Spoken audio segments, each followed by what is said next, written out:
All right, guys, welcome back. Hello. This is going to be about Proverbs chapter 6, this episode. I'm just going to keep on going through Proverbs, picking up where we left off last chapter, talking about Proverbs 5, the strange woman a little bit, and the themes that start to work their way through Proverbs a little more with the strange woman. So, Proverbs 6 picks up and says, verse 1, "My son, if you are surety for thy friend, if you have stricken your hand with a stranger, you were snared with the words of your mouth, you were taken with the words of your mouth. Do this now, deliver yourself when you are come into the hand of your friend. Go, humble yourself and make sure of your friend. Do not give sleep to your eyes, deliver yourself." So, surety is pretty much putting yourself in the place that you'll fulfill someone else's promise if they can't fulfill it. So it'd be like taking the place of someone else's debt, or the ultimate example would be like Jesus, who died for us on the cross. But remembering what Proverbs is, the book of Proverbs kind of telling us what to do and how to live in a wise manner. It's not wise to put yourself in a spot for someone else and to shake hands with someone and take on their debts, their burdens, their commitments that they can't fulfill. So it's saying here, if you get yourself into a situation like that, get out. Don't abide by it. And then verse 6, a classic verse, "Go to the ant, you sluggard, consider her ways and be wise, which having no guide, overseer, or ruler, provides her meat in the summer and gathers her food in the harvest." The sluggard is talked about, a little sleep, a little slumber, a little folding of the hands to sleep. So your poverty will come as one that travels, and your one as an armed man. So we're told to look to the ant that works hard, and we're called to work hard. And our world, I don't want to say even in our world today, but just in our world, there's a tendency not to work hard, not to get things done, and to rely on other people to get things done for us. And I think we can even see that in the beginning of the chapter in verse 1. Don't be a surety for your friend. There's always people trying to look to other people to pick up the slack for them, to take over for them. But we're told here, a little sleep, a little slumber, a little folding of the hands to sleep, so you'll come to poverty. So just practical advice. Don't be lazy. Don't, I'm laughing because I remember when I was younger, I was growing up, and I had a tendency to be lazy. I had a tendency to not want to get stuff done.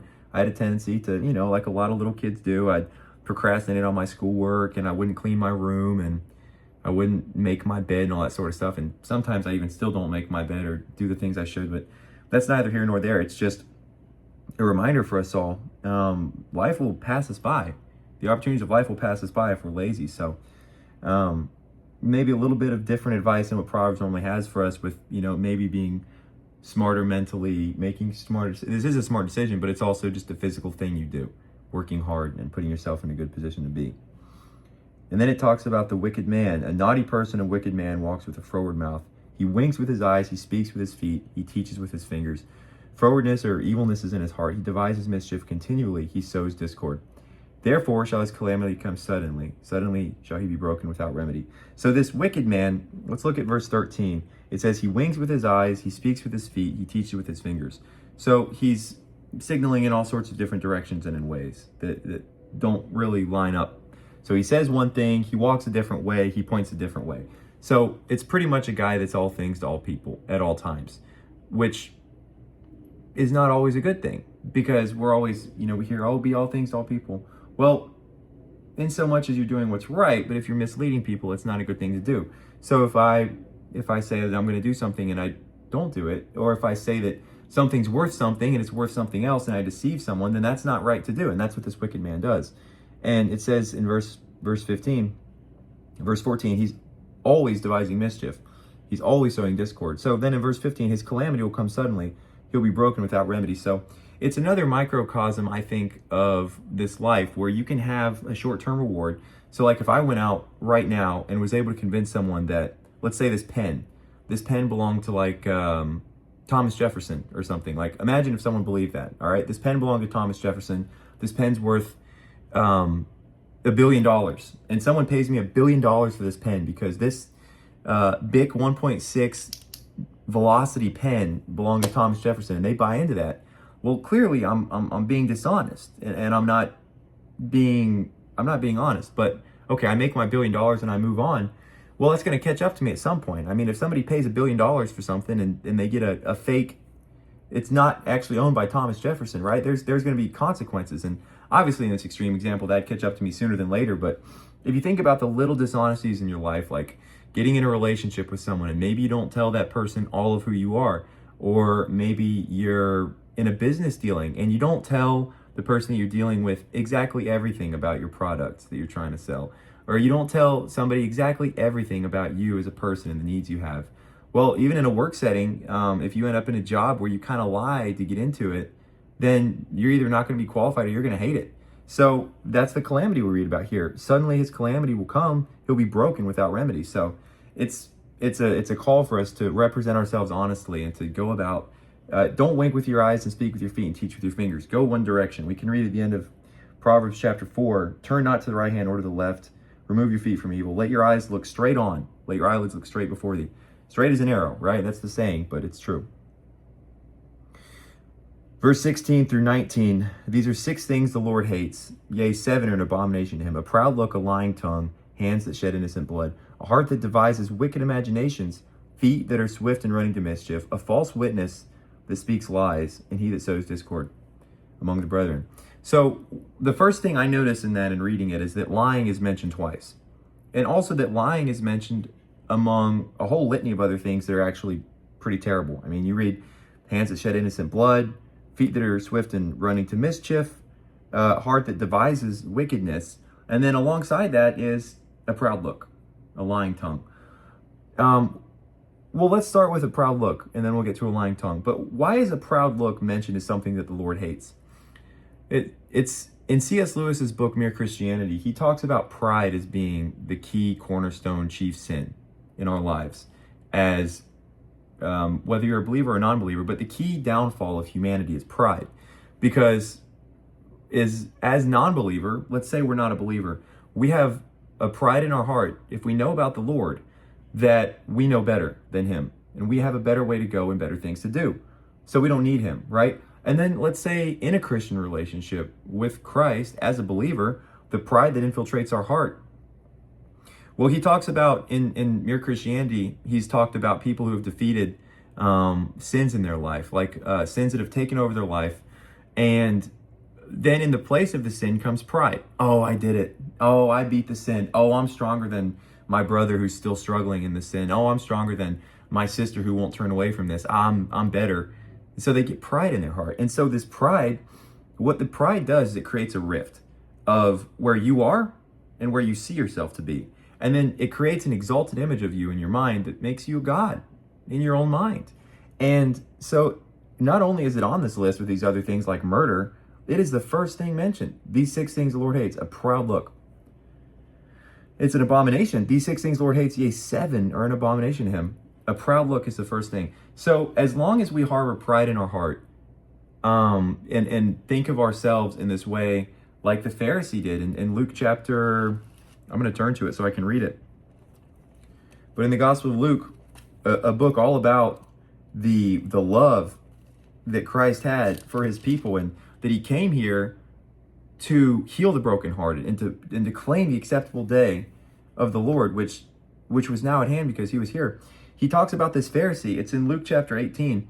This Pharisee that he looks down and he says, "Oh God, I praise you that I'm not like this woeful publican that sits here and he's so full of sin." Well, he's full of pride. The Pharisee was full of pride. And at the end of that passage in Luke 18, it says that one of these men left and went back to his house and was justified in the sight of the Lord. And that was not the Pharisee. It was the man, the publican, who sat on the ground with no pride in his heart, humble, couldn't even look up, and smote his chest and he said, "Lord, have mercy on me, a sinner," because he knew he was full of sin. Now, pride is where we get tripped up. Pride is where we decide we're better than we are, and we can make decisions that we shouldn't be making. And I think that ultimately leads to control in our lives, where we feel this need in us to say, "All right, God, you're not good enough to decide what I want to do or where I need to go, because I can do that, because I'm strong enough and I'm good enough." So be wary of pride in your life. And then we move on to the lying tongue. Lying is mentioned twice in here. A lying tongue, a false witness speaks lies and sows discord among the brethren. So again, tying back into the section we just talked about in verse 13 through 15, representing yourself well and not lying. It's, again, not using other people as means to an end, rather looking at other people as an end in and of themselves. So that can even be little things we've talked about. I went through this book with my Bible study group back in when I was in college, and one thing we talked about was that this lying we read about here isn't just, my wall is purple. It's not that kind of lie that's just so blatantly obvious you can't miss it. But it's like if someone asks you, like, how did you do today in your work? And I just start adding little details.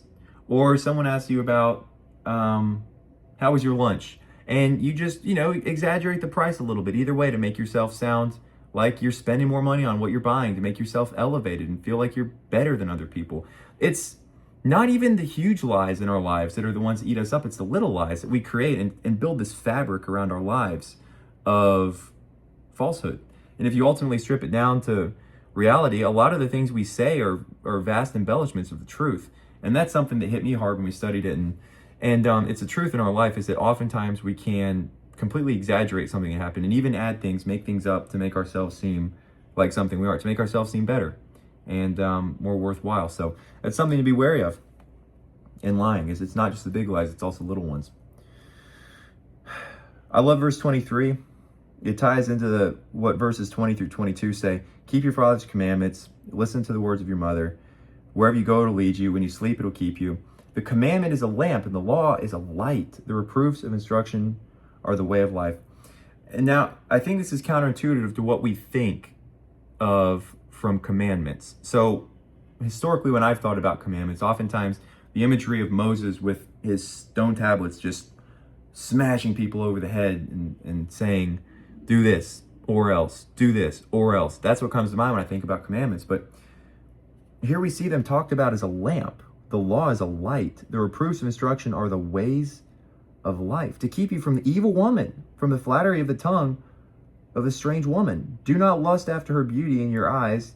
Do not let her take her with your eyelids. So if we listen to these commandments, to this law, to this instruction, it's a lamp, it's a light, it's a way of life.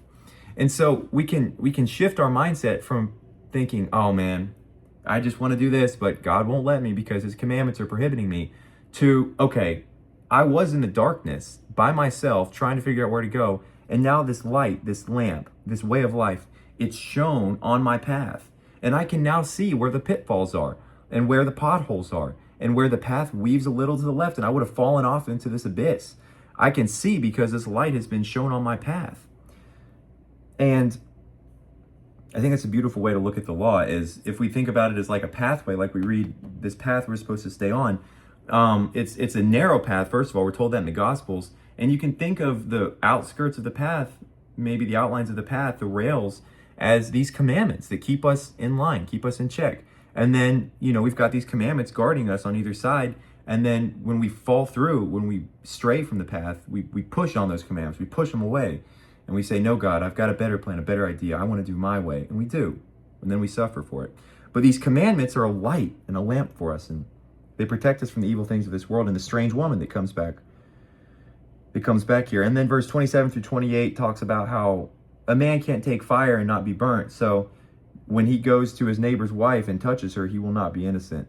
So we can think about that as adultery. First and foremost, obviously, adultery is a sin. But think about the analogy of playing with fire, you're going to get burnt, okay? In the Bible, and especially in Proverbs with this practical wisdom, if we play with fire, we'll get burnt. It's like we read in Proverbs chapter 1, these evil men that go after their evil ways and do their evil deeds because they enjoy it. Eventually, they're playing with fire and they'll get burnt. So we have to remember that for our actions, there will be consequences. The end of Ecclesiastes says that. Basically, do whatever you want, go wherever you want, live however you want. But remember, for all these things, you will be judged and be accountable. So remember that in all of our actions, in all of our words, in all of our deeds, we have a choice, first of all, whether we're going to choose the way of Jesus or our own way that leads us to sin and despair. And we have to remember that for all of our actions, we will be accountable. And that's a high calling. I'd rather follow Jesus and go his way than have to account for my own actions myself. Let me pray. Dear Father in heaven, I praise you that The book of Proverbs exists to point us in the right way and to shine light on our path. I pray that you would give us wisdom to hear the words that you tell us, that you would give us love for you, a greater love than we have, that we would follow you rather than our own ways. We praise you for who you are. We love you, Lord. Help us to love you more. In your name we pray. Amen. All right, guys.